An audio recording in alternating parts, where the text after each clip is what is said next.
As the night descended upon the old forgotten graveyard, a gentle mist crept among the tombstones, revealing a group of ghostly figures floating in the air. Hi everyone, welcome to another shrink plastic tutorial from Atty Design Studio. I want to get you into the spirit of Halloween because today we're making Halloween charms, which I will later on turn them into bookmark for my horror book. We will start with the template that would give you 3 ghosts, a jack-o'-lantern, and a couple of bats. You can get this from my Etsy shop, Atty Design Studio. For those who have purchased the template in the past, I want to say thank you. This means a lot to me as a creator. And if this is your thing, you can find other templates such as the sakura, the strawberry, or the jellyfish on my Etsy. Okay, let's get back to business. I'm gonna start off with tracing the template to the shrink plastic. I am using white pencil crayon here for the ghost part. Make sure to match the color to the item that you're making. For example, these are the bats, so I'm going to be using brown. And for the pumpkin, I'm going to be using orange. Here I'm using a Sharpie to add eyes to the ghost.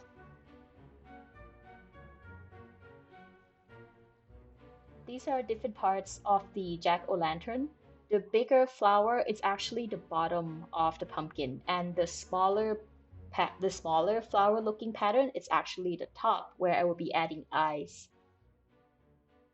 Don't forget to add indications on where you would be punching holes. In this case, it would be right at the center.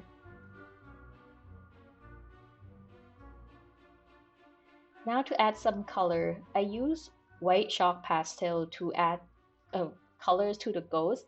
I left the center empty and I'm gonna smudge the chalk in because I want the center of the ghost, or like if when you mold it, it's gonna be the top of the ghost, to be transparent. And after adding the white, I tend to smudge the pigment so that I create the nice gradient effect. I do the same thing with the pumpkin by adding orange, and I am also smudging it here as well.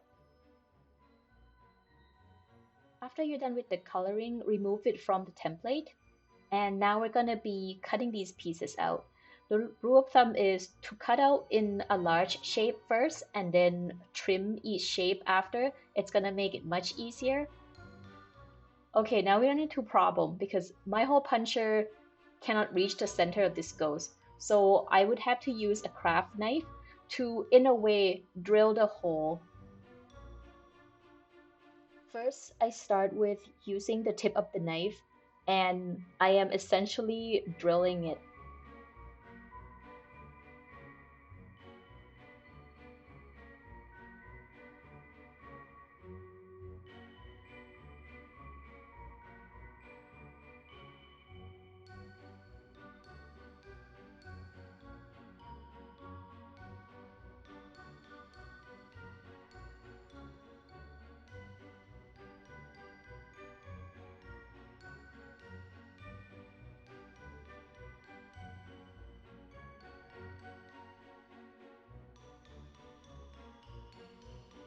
Now I have all the pieces already cut out. We're gonna move on to shrinking the plastic.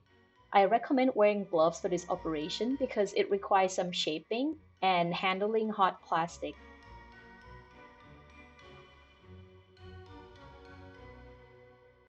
In this video, I will show 3 ways on how to shape the ghost. So first with a molding tool. When the plastic is malleable, I press it into the molding tool and I just kind of use my finger to press it shut a little more, just like this. This is why it's so important to wear gloves at this point because this plastic can get pretty hot. Alright, don't forget to attach the jewelry pin because I certainly did.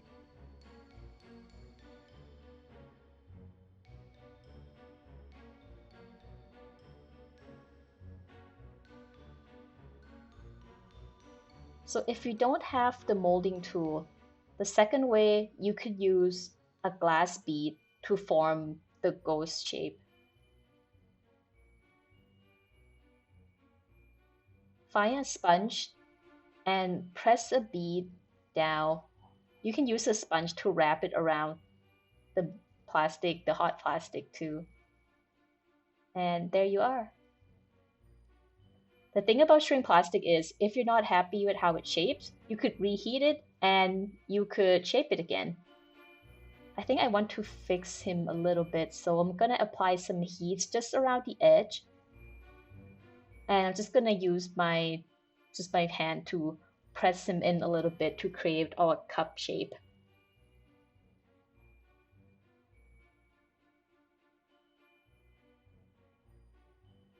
Here you can see struggling to remove the glass bead because I let it sit too long and now the plastic has hardened.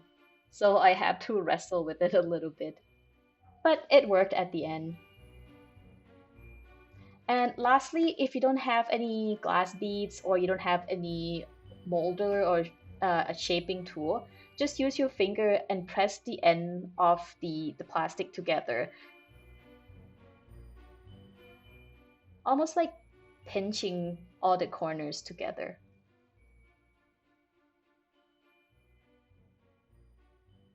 And there you go, our cute little ghost. And now I'm going to repeat the process with the pumpkin. Remember, this is the top part of the pumpkin.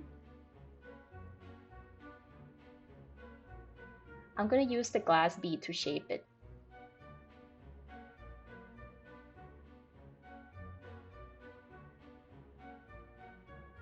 The trick is to use the same size of beads for the top and the bottom of the pumpkin.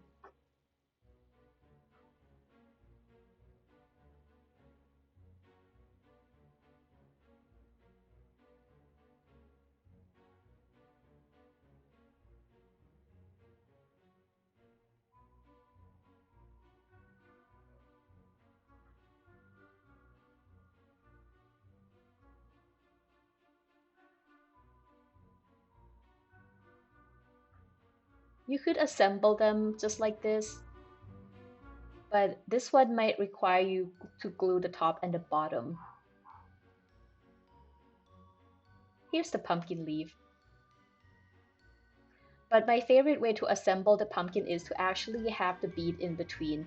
I find the bead hold the shape, like the bottom and the top part together a little bit better.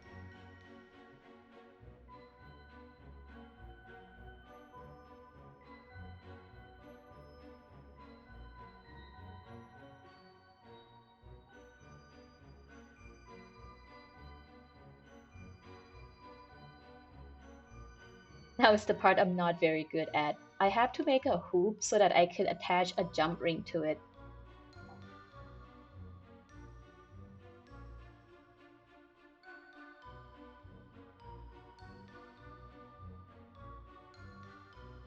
And I would make the loops for our ghost friends here.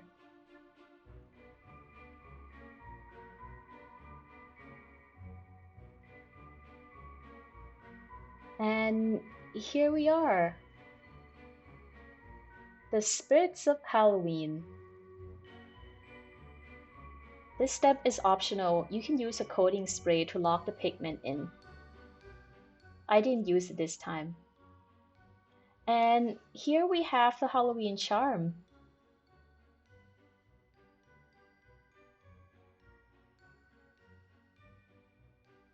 Another idea is to turn them into a bookmark.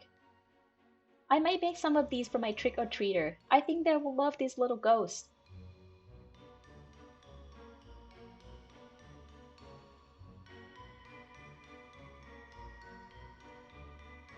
If you love this type of project, check out my Etsy store. I got other templates and tracks that has this jellyfish charm or this maple leaves. They're super fun to do.